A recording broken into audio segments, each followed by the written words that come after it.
Sekolah akan segera tiba nih, saatnya kita menyiapkan diri kita untuk mengisi liburan dengan Sekolah Injil Liburan atau SIL. Tapi SIL itu apa sih? SIL adalah kegiatan belajar Alkitab yang dikemas dalam acara yang menarik berisi pendalaman Alkitab, cerita teladan, dan berbagai aktivitas dan games lainnya. Tema tahun ini adalah beton dan derek. So, selama liburan ini kita akan belajar firman Tuhan seperti seorang insinyur bangunan. Wow. Dan setelah 2 tahun kita melakukan SIL dari rumah, tahun ini kita akan melakukan SIL secara onsite, yaitu pada tanggal 28 Juni sampai dengan 2 Juli 2022 di Gereja Baptis Pertama Bandung. Nah, adik-adik segera daftarkan diri kalian dan jangan lupa ajak sebanyak-banyaknya teman kalian. Untuk informasi lebih lanjut dan lebih lengkapnya, silakan adik-adik menghubungi guru-guru yang ada di kelas atau dapat menghubungi nomor yang ada di layar. Dan jangan lupa isi link pendaftaran. So, adik-adik tunggu apa lagi? Buruan daftar dan sampai jumpa di SIL nanti.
Shalom adik-adik, selamat pagi, selamat datang di Asuhan Indria. Nah adik-adik, tiba saatnya kita akan memuji Tuhan. Kita mau menyanyikan Hari Ini Kurasa Bahagia. Ayo adik-adik, kita berdiri, kita mau memuji Tuhan. Hari ini kurasa bahagia, berkumpul bersama saudara seiman.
adik-adik, tiba saatnya kita akan mendengarkan firman Tuhan. Namun sebelum itu kita mau menyanyikan baca kitab suci doa tiap hari.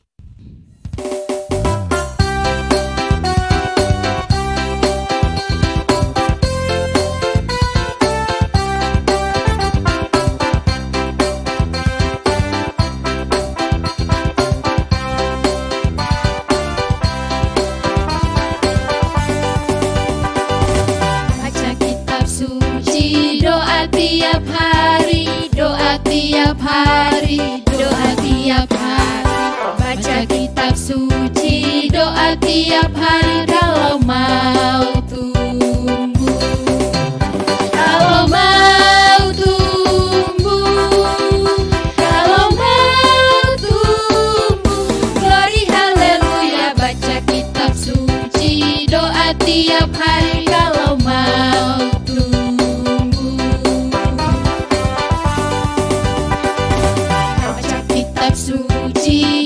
tiap hari, doa tiap hari, doa tiap hari. Baca kitab suci, doa tiap hari. Kalau mau tumbuh, kalau mau tumbuh, kalau mau tumbuh, glory haleluya. Baca kitab suci, doa tiap hari. Kalau mau tumbuh,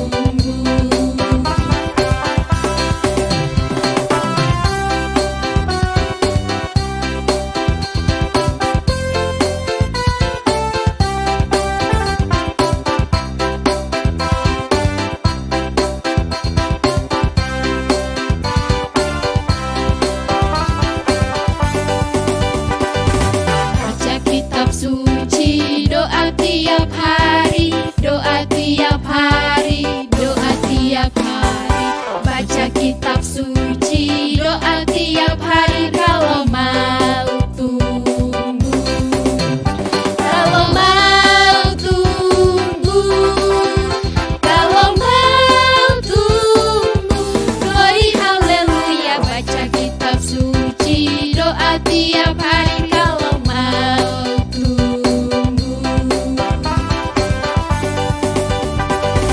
baca kitab suci, doa tiap hari, doa tiap hari, doa tiap hari. Baca kitab suci, doa tiap hari. Kalau mau tumbuh, kalau mau tumbuh, kalau mau tumbuh, glory haleluya. Baca kitab suci, doa tiap hari. Kalau mau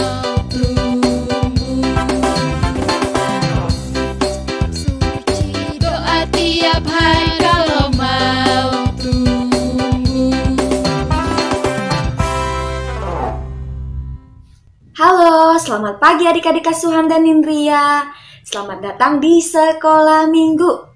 Yuk, saat ini kita akan mendengarkan cerita Alkitab. Hari ini kita mau mendengarkan cerita tentang siapa ya? Yuk, sudah siap ya untuk mendengarkan cerita hari ini?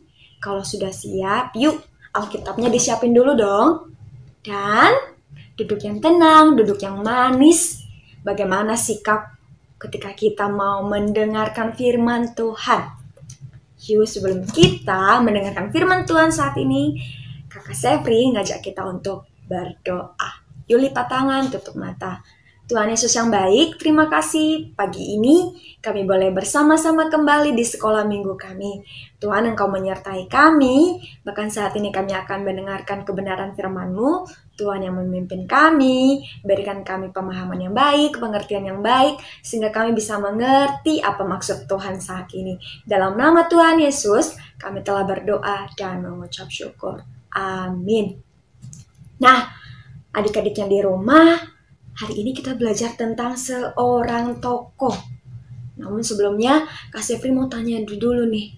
Kenapa sih kita bisa menjadi kuat, kita bisa menjadi berani, dan kita bisa menjadi orang yang teguh hatinya? Ayo, kenapa? Ya, karena Tuhan beserta dengan kita. Nah, Apa aja sih yang sudah Tuhan lakukan dalam kehidupan kita? Ya, Tuhan menolong kita, bahkan Tuhan membimbing kita. Ya, nah, terus apa sih yang Tuhan inginkan dari kita? Tuhan sudah menolong kita, menjaga kita kemanapun kita pergi. Sekarang Tuhan mau kita menjadi seperti apa? Kita mau jadi anak-anak seperti apa? Ya, Tuhan mau kita menjadi anak-anak yang percaya dan taat kepada Tuhan. Nah, minggu-minggu lalu kita sudah belajar tentang Daud yang percaya akan kesetiaannya Tuhan. Bahkan kita juga sudah belajar tentang Simson yang berdoa meminta kekuatan kepada Tuhan. Nah, hari ini kita belajar tentang seorang laki-laki yang sangat berani, seorang pejuang yang teguh hatinya dan taat kepada Tuhan. Siapakah dia? Ya, dia adalah penggantinya Musa. Siapa namanya? Ya, benar sekali, Yosua. Pada saat itu, adik-adik masih tahu ya tentang Musa yang memimpin bangsa Israel keluar dari tanah Mesir pada saat itu. Nah, pada saat mau menuju tanah perjanjian yang sudah dijanjikan Tuhan, mengingat karena umur Musa sudah tua dan ia pun meninggal sebelum bangsa Israel memasuki tanah perjanjian, maka Allah kemudian atau Tuhan memilih Yosua untuk menggantikan Musa untuk memimpin bangsa Israel. Dan Tuhan memerintahkan kepada Yosua supaya ia menjadi kuat, berani, teguh hatinya. Bahkan Tuhan berjanji kepada Yosua bahwa Tuhan akan menyertai dia dimanapun dia pergi. Dan Allah juga mengatakan kepada Yosua bahwa dia harus mengingat hukum Taurat. Tidak boleh melupakan hukum Taurat. Bahkan merenungkan firman Tuhan siang dan malam. Ketika Tuhan selesai berbicara kepada Yosua, maka Yosua menjadi pemimpin baru bangsa Israel. Dan setelah Yosua menjadi pemimpin baru bangsa Israel, dia pun menyuruh bangsa Israel untuk mempersiapkan diri untuk merapikan dan mengangkut barang-barang mereka, di mana mereka harus melanjutkan perjalanan mereka ke tanah perjanjian. Akan tetapi orang-orang Israel bukanlah orang-orang yang tentara-tentara yang perang yang sangat terlatih, tetapi mereka mau memberanikan diri. Kenapa? Karena Tuhan beserta dengan mereka. Mereka tidak memiliki persenjataan yang lengkap. Bagaimana sih mereka bisa melawan musuh-musuh mereka yang ada di luar sana yang sudah bersenjata lengkap? Namun walaupun demikian, walaupun mereka tidak memiliki persenjataan yang lengkap seperti musuh-musuh mereka, tetapi pada akhirnya Yosua dan bangsa Israel, mereka memberanikan diri, maju berperang, berani bertempur melawan musuh mereka, karena Tuhan beserta dengan mereka. Bahkan Yosua menjadi seseorang yang berani, yang kuat, yang gagah perkasa, dan dia merasa bahwa ia kuat, ia berani, itu semata-mata karena Tuhan. Ia menyadari bahwa kekuatan yang dia peroleh, yang ada dalam dirinya saat ini, itu bukan karena dia, tetapi karena Tuhan yang menyertai dia. Bahkan ketika bangsa Israel memasuki tanah Kanaan, Tuhan melakukan sesuatu mujizat, menghentikan aliran sungai Yordan, sehingga bangsa Israel dapat menyeberangi sungai yang kering. Allah menunjukkan kuasanya kepada bangsa Israel dan membuat bangsa Israel percaya bahwa Tuhan memang adalah segala-galanya yang berkuasa dan bahkan menyertai mereka saat mereka melawan musuh mereka. Nah, adik-adik masih ingat gak di mana mujizat yang Tuhan lakukan saat itu membuat air menjadi kering? Ya, masih ingat tentang Musa pada saat terbelahnya Laut Teberau, pada saat Musa memimpin bangsa Israel keluar dari tanah Mesir. Dan Laut Teberau terbagi dua. Itu karena kuasanya Tuhan. Luar biasanya Tuhan menyertai bangsa Israel. Ketika Yosua dan bangsa Israel sudah melewati sungai Yordan dan sampailah akhirnya mereka ke kota Yerikho. Mereka sampai ke kota Yerikho dan Allah selalu menyertai Yosua memimpin bangsa Israel dan bahkan juga menyertai bangsa Israel. Seperti janji Tuhan bahwa Ia menyertai Yosua, itulah yang Dia lakukan. Dia menyertai Yosua, tidak pernah meninggalkan Yosua, dan bahkan juga menyertai umatnya. Masih ingat pertempuran yang terjadi di Gibeon? Ya, sebuah kota tua di Kanaan, di mana sejumlah besar tentara dan 5 orang raja telah berkumpul untuk berperang melawan bangsa Israel. Yosua beserta seluruh pasukan tentara Israel berjalan berbaris di tempat perkemahan mereka di Gilgal menuju ke Gibeon dengan penuh keberanian. Karena mereka percaya bahwa Tuhan menyertai mereka. Berapa puluh ribu pun musuh mereka tidak pernah takut. Karena mereka percaya Tuhan beserta dengan mereka. Dan apa yang terjadi? Ya, Tuhan memberikan kemenangan kepada Yosua dan bangsa Israel. Tuhan menjawab doa-doa Yosua dan bahkan Tuhan membuat bangsa Israel menang atas musuh mereka. Sekalipun umat Tuhan mengalami bahaya, seberapapun bahaya masalah yang bangsa Israel alami, Yosua alami, Tuhan selalu menyertai bangsa Israel. Tuhan menyertai Yosua memimpin bangsa Israel. Sekarang pertanyaannya, apakah kita harus berperang melawan orang-orang Kanaan? Tidak. Siapa musuh kita? Ya, iblis. Iblis adalah musuh kita. Tapi ketika kita dapat percaya kepada Tuhan, ya, kita bisa berperang melawan musuh kita.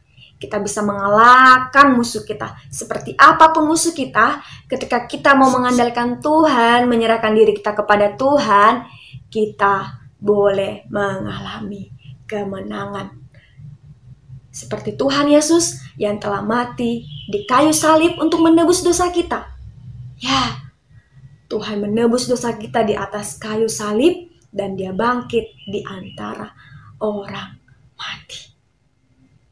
Wow, luar biasanya Tuhan yang selalu menyertai kita. Yuk, kita juga bisa menjadi seperti Yosua yang mau taat kepada Tuhan, percaya kepada Tuhan bahwa Tuhan akan menyertai kita, bahwa Tuhan akan bersama-sama dengan kita. Ayat hafalan kita dari Filipi pasal 2 ayatnya yang ke-13. Karena Allah lah yang mengerjakan di dalam kamu baik kemauan maupun pekerjaan menurut kerelaannya. Segala sesuatu adalah pekerjaan Tuhan. Ketika kita mengalami masalah, ketika banyak yang terjadi dalam hidup kita, kita percaya bahwa Tuhan yang selalu menyertai kita. Seberapa banyak pun musuh-musuh kita, ketika kita bersama dengan Tuhan, kita percaya bisa mengalahkan musuh-musuh kita. Seperti Yosua yang berani, yang teguh, gagah perkasa karena Tuhan menyertai dia, karena dia percaya bahwa Tuhan yang akan membuat dia menjadi seorang pemenang, bahwa Tuhan yang akan menyertai dia dimanapun dia berada. Demikian firman Tuhan saat ini. Mari kita bersatu di dalam doa. Tuhan Yesus yang baik, terima kasih buat firman-Mu. Terima kasih Tuhan, kami percaya bahwa Engkau menyertai kami. Kami percaya bahwa Engkau yang selalu beserta dengan kami. Kami mau mengandalkan Engkau, kami mau percaya kepada Engkau, bahkan kami mau taat kepada Engkau Tuhan. Terima kasih Tuhan Yesus, hanya dalam nama-Mu kami telah berdoa dan mengucap syukur. Amin. Terima kasih adik-adik semuanya. Selamat hari Minggu. Selamat melanjutkan kegiatannya. Tuhan Yesus memberkati. Bye.